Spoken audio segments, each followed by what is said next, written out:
Hello everyone, welcome to YouTube channel Civil Service Education जहां आपको UPSC and other civil service examinations related current affairs और भी बहुत कुछ मिलेंगे। आज का हमारा टॉपिक है current affairs of 24 February 2021। Video के आखिर में एक मोटिवेशनल कोट भी दिया गया जो जरूर देखें, जो आपके फ्यूचर को ब्राइट और गोल्स को अचीव करने में हेल्प करेगी। पहला point, vaccine roll out for older people soon. Union Health Secretary Rajesh Bhushan said on Tuesday that COVID-19 vaccination for the older population over 50 years is expected to start soon and that the immunization program would see greater private sector participation. So, Union Health Secretary Rajesh Bhushan जी ने कहा कि older population, जो older people है, जो 50 साल के ऊपर है लोग, उनको वैक्सीनेशन दिया जाएगा बहुत जल्दी और इसमें प्राइवेट सेक्टर हॉस्पिटल्स की पार्टिसिपेशन भी बहुत ज्यादा देखी जाएगी। Speaking at Health Ministry press conference, Mr. Bhushan said more private hospitals would be utilized to increase the speed and coverage of COVID-19 vaccination in the coming days. तो और बहुत सारी प्राइवेट हॉस्पिटल्स है जो अभी फिलहाल वैक्सीनेशन नहीं कर रही है, सिर्फ पब्लिक सेक्टर्स कर रही है, गवर्नमेंट सेक्टर्स वाली कर रही है, लेकिन अब प्राइवेट सेक्टर हॉस्पिटल्स जो है, प्राइवेट हॉस्पिटल्स जो है वो लोग भी अब इसमें हिस्सा लेगी और ये वैक्सीनेशन प्रोसेस को और ज्यादा स्पीड किया जाएगा और ज्यादा इंक्रीज किया जाएगा। इसके वजह से प्राइवेट सेक्टर को भी इंक्लूड किया जा रहा है। Next, Indradhanush 3.0 to fill gap in immunization due to COVID-19. The states and the union territories have rolled out the intensified mission Indradhanush 3.0 scheme to cover children and pregnant women who missed routine immunization during the COVID-19 pandemic. तो कोविड-19 pandemic के दौरान जो vaccination process है, immunisation process है, उसमें हर किसी को दिया गया, लेकिन चिल्ड्रन और प्रेग्नेंट वुमेन को नहीं दिया गया, क्योंकि प्रेग्नेंट वुमेन के ऊपर ये वैक्सीन कैसे काम करेगी, कोई साइड इफेक्ट होगा या नहीं, वो टेस्ट नहीं किया गया था। लेकिन अब वो टेस्ट किया गया है और देखा गया है कि प्रेग्नेंट वुमेन को भी कोई नुकसान नहीं होने वाली और चिल्ड्रन को भी कोई नुकसान नहीं होगा। सो उसके लिए एक नया स्कीम, एक नया मिशन लॉन्च किया गया है जिसका नाम है इंटेंसिफाइड मिशन इंद्रधनुष 3.0। ये स्कीम के तहत जो चिल्ड्रन है, जो बच्चे हैं और जो प्रेग्नेंट वुमेन है, उनको रूटीन इम्यूनाइजेशन जिन्होंने मिस किया था उनको वो दिया जाएगा। The health ministry said in a release issued on Tuesday more than 29,000 children and 5,000 pregnant women were covered on the first day, it added. तो पहले दिन में 29,000 children and 5,000 pregnant women को ये वैक्सीन दी गई। The campaign is scheduled to have 2 rounds of immunization lasting 15 days, excluding routine immunization and holidays. So ये जो camping है, इंद्रधनुष जो कैंपिंग है, ये 2 राउंड दिया जाएगा 15 दिन बाद और ये दूसरे जो रूटीन चल रही है, दूसरी जो वैक्सीनेशन प्रोसेस चल रही है, उसे छोड़ के ये अलग प्रोसेस चलेगा। तो दोनों प्रोसेस एक साथ नहीं चलेगा, ये अलग प्रोसेस है। इंद्रधनुष अलग प्रोसेस है और जो कोविड-19 वैक्सीनेशन प्रोसेस चल रहा है वो अलग प्रोसेस है। और हॉलीडेज में भी, हॉलीडेज के अलावा भी ये दूसरे वर्किंग डेज में दिया जाएगा। It is been conducted in 250 pre identified districts, urban areas across 29 states, union territories. So ये 250 प्री आइडेंटिफाइड डिस्ट्रिक्ट और अर्बन एरियाज में किया जाएगा, 29 स्टेट्स एंड यूनियन टेरिटरीज में। Next, DSC clears bids worth 13,700 crore rupees. The Defence Acquisition Council (DSC), headed by Defence Minister Rajnath Singh, on Tuesday cleared procurement proposal worth 13,700 crore rupees, including 118 Arjun Mk-1A tanks for around 8,400 crore rupees. The improved tank was formally handed over by Prime Minister Narendra Modi to the army last week. So 118 Arjun MK-1A tank तैयार किया गया 8,400 crore rupees खर्च करके और total 13,700 crore rupees खर्च किया गया है डिफेंस एक्विजिशन काउंसिल की तरफ से। और यही tank last week prime minister Narendra Modi ने आर्मी को सौंपा था। Separately, Bharat Forge announced that it had received a 117.95 crore rupees order from the Defence Ministry under emergency procurement to supply its Kalyani M4 armored vehicles to the army. So Bharat फौज ने भी कहा कि हमें भी 117.95 करोड़ रुपीस दिया गया है डिफेंस मिनिस्ट्री की तरफ से, और हमें कहा गया कि हमारा जो कल्याणी M4 आर्मर्ड व्हीकल्स है उसे आर्मी को सप्लाई की जाए।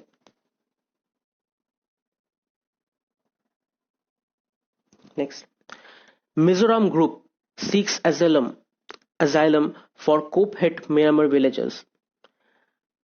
Mizoram's apex student body has asked the state government to provide asylum to some villagers in Myanmar affected by the military coup there.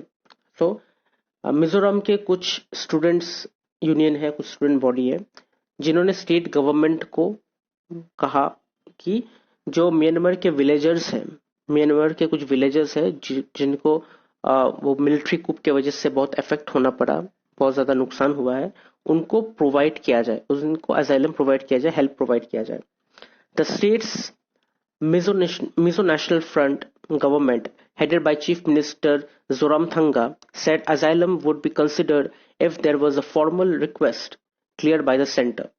So, State Mizo National Front की जो chief minister, उनको ये कहा गया था कि आप थोड़ा हेल्प करें मिजोरम के जो विलेजेस है, जो म्यांमार के जो विलेजेस है जो मिजोरम के बॉर्डर के पास रहते हैं, उन विलेज को आप हेल्प करें। लेकिन जोरामथंगा जो चीफ मिनिस्टर है मिजोरम के, उन्होंने कहा कि जब तक सेंटर की तरफ से कोई फॉर्मल रिक्वेस्ट नहीं आती है तब तक हम ये नहीं कर सकते।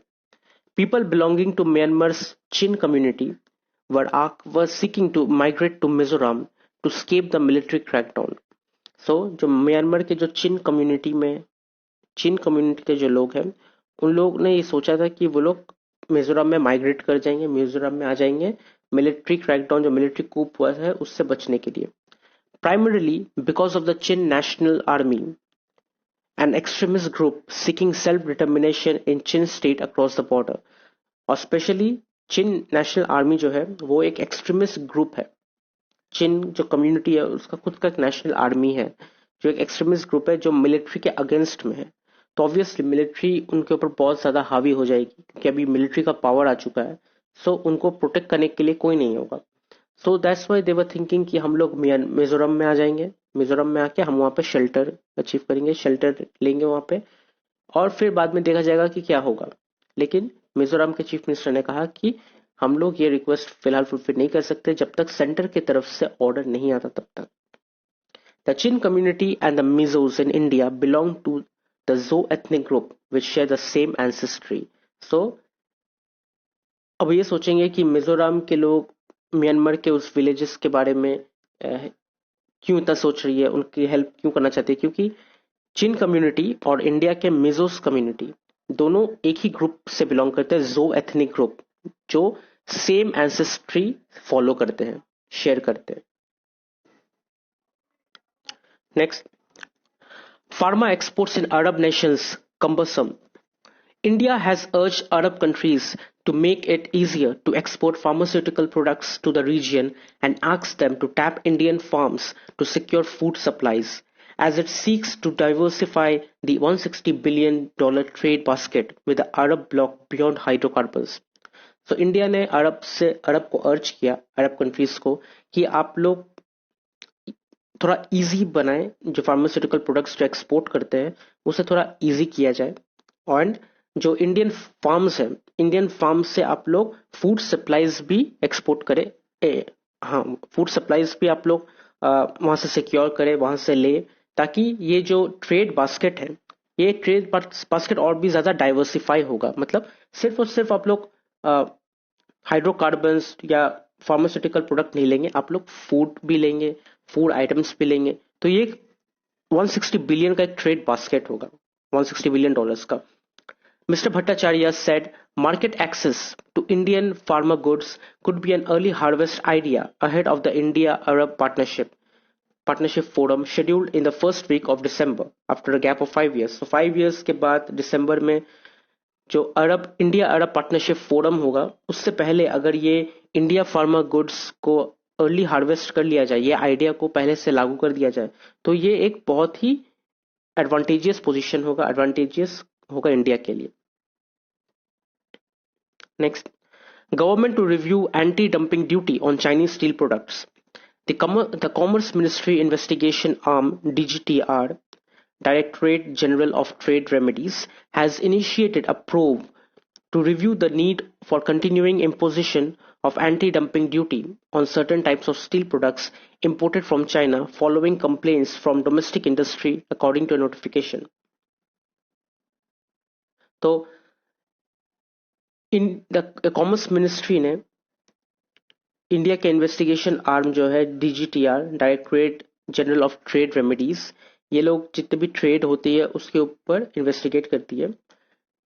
कॉमर्स मिनिस्ट्री ने इनको सौंपा है इन्वेस्टिगेशन. ये कहा कि आप लोग जो डोमेस्टिक इंडस्ट्रीज, इंडिया के डोमेस्टिक इंडस्ट्रीज जो Chinese products, Chinese steel products जो चाइना से इंपोर्ट हो रही है इंडिया में, उसके ऊपर जो उन्होंने एंटी डंपिंग ड्यूटी इम्पोज किया है, क्या वो इम्पोज करना अभी भी लागू है? मतलब क्या वो इम्पोज रहना कंटिन्यू जो हो रहा है, क्या वो जरूरी है करना, या फिर उसे हम लोग हटा सकते हैं?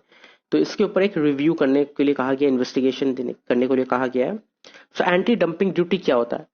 एंटी डंपिंग ड्यूटी एक तरीके का टैक्स होता है या टैरिफ होता है जो इंपोर्ट होकर जो गुड्स आती है बाहर कंट्रीज में से, जो आती है, जो गुड बाहर कंट्री में मैन्युफैक्चर की जाती है और वो इंडिया में लाके इंडिया में सेम प्रोडक्ट जो मिलती है उससे कम दाम में बेची जाती है. सो हम लोग बाहर से इंपोर्ट कर रहे हैं और उसको इंडिया में जो मिलती है सेम प्रोडक्ट उससे कम दाम में बेचते हैं. तो इससे क्या होता है? इससे डोमेस्टिक प्रोडक्ट जो है, डोमेस्टिक कंपनीज जो है, इंडिया की जो कंपनी है, इंडिया का जो प्रोडक्ट है, उसे लॉस सहना पड़ता है. क्योंकि हम लोग बाहर से खरीद के इंडिया के प्रोडक्ट से कम दाम में बेच रहे हैं तो ऑब्वियसली बाहर वाले प्रोडक्ट को ही लोग खरीदेंगे. और ज़्यादातर ये चाइनीज प्रोडक्ट के साथ होता है. और इंडिया की जो कंपनीज है, इंडिया के जो बिजनेसेस है, इनको बहुत ज़्यादा लॉस सहना पड़ता है. सो इसके वजह से एंटी डंपिंग ड्यूटी जो एक टैक्स है या फिर जो एक तारीफ है, उसे इम्पोज कर दिया जाता है उन इम्पोर्ट प्रोडक्ट्स के ऊपर, ताकि इक्वली डिस्ट्रीब्यूट हो जाए amount. So ISMT Limited and Jindal SAW Limited have filed an application before the Directorate General of Trade Remedies for a sunset review of anti-dumping duty imposed on imports of seamless tubes, pipes, hollow profiles of iron, alloy and non-alloy steel from China. So जो seamless tube, pipes, hollow profile of iron, alloy, non-alloy steel जो China से import होती है, उसके ऊपर ठीक तरीके से एंटी डंपिंग ड्यूटी इम्पोज की जाए और उसका जो रिव्यू है वो ठीक तरीके से की जाए. यही application ISMT limited and Jindal saw limited ने फाइल किया directorate of general of trade remedies को, कि आप लोग जो इन्वेस्टिगेट करोगे आप उसे ठीक तरीके से रिव्यू करना ताकि हमारा कोई लॉस ना हो. Next, shipments to China rose 16.2% in 2020. India's export to China rose 16.2% to $20.87 billion in 2020 compared with the preceding year on account of healthy growth in shipment of ores, iron, steel and aluminum and copper. Data from the Commerce Ministry showed. So Commerce Ministry की तरफ से data show किया गया है कि 2020 में India का export, जो इंडिया ने जो एक्सपोर्ट किया चाइना को अपना ओर, आयरन, स्टील, एल्यूमिनियम, कॉपर, वो 16.2% से बढ़ा $20.87 बिलियन तक. सो 2020 में हम लोग ये देख रहे थे कि इंडिया और चाइना के बीच में बहुत ज्यादा स्टैंड ऑफ चल रही है, एप्स बैन की जा रही है, चाइना प्रोडक्ट खरीदने को मना किया जा रहा था, लेकिन यहाँ पे एक्सपोर्ट इंपोर्ट चल रहा था गवर्नमेंट की तरफ से जो, और वो सिर्फ चल नहीं रहा था. 2020 में एक्सपोर्ट टू चाइना, इंडिया ने चाइना को एक्सपोर्ट किया अपना ओर, आयरन, स्टील, वो भी बहुत ज्यादा बड़ा, मतलब वहां से फंडिंग आया, वहां से पैसे आए हैं. सो 16.2% बढ़ी, $20.87 बिलियन का प्रोडक्ट चाइना को सेंड किया गया था. The trade deficit fail 19.4% to $45.91 billion as India's imports from the neighbor shrank 10.9 to $66.8 billion. So वहां का इंपोर्ट श्रैंक हो गया लेकिन एक्सपोर्ट वहां का इंक्रीज हो गया था. इंडिया ने अपना प्रोडक्ट वहां पे बेचा लेकिन उनके प्रोडक्ट को नहीं खरीदा. In agriculture, the main export commodities that recorded healthy growth include cane, sugarcane, soybean oil, vegetable fats and oil. However, exports of mangoes, fish oil, tea and fresh grapes declined. So, अगर agriculture के में देखा जाए तो sugarcane, soybean oil, vegetable fat, ये सब में healthy growth देखा गया है, ये सब का एक्सपोर्ट में ग्रोथ हुआ है। लेकिन mangoes, fish oil, T, fresh grapes, ये सब के एक्सपोर्ट में डिक्लाइन देखा गया है, ये सब नहीं बढ़ा, ये सब गिर चुका था। Next, Facebook to end Australia news blackout. Facebook said on Tuesday it will lift a controversial ban on Australian news and pay local media companies for content after last gap's deal on pending landmark legislation. So, Facebook ने Australian news, जितने भी news channel थी, local हो या बड़ी वाली हो, सबको बैन कर दिया था, सबकी न्यूज फीड को ब्लैकआउट कर दिया था, कोई अपना न्यूज नहीं दिखा पा रहा था। तो फिलहाल तो गवर्नमेंट ने उसके ऊपर केस किया था, गवर्नमेंट ने कहा था कि आपको पे करना पड़ेगा कंटेंट के लिए, तो इसकी वजह से फेसबुक ने हर एक कंटेंट को हटा दिया था फेसबुक से। लेकिन अब बहुत कंट्रोवर्सी के बाद लोकल कंपनीज की जो कंटेंट है, फेसबुक ने कहा कि उनको पे करेगी और जो बैन था वो हटा दिया गया, लिफ्ट ऑफ कर दिया गया। Australia's Treasurer Josh Frydenberg announced a face-saving compromise that will see Google and Facebook plunge tens of millions of dollars into the struggling local news sector. So Australia's Treasurer Josh Frydenberg ने कहा कि Facebook और Google जो छोटे छोटे local news sectors है जो struggle कर रही है, उनको tens of millions of dollar provide करेगी, पे करेगी उनके कंटेंट के लिए। Next, blow to PM Oli as Nepal Supreme Court reinstates lower house. In a major setback to the government of Prime Minister KP Sharma Oli, the Supreme Court of Nepal on Tuesday reinstated that the House of Representatives, the lower house of Nepal's parliament.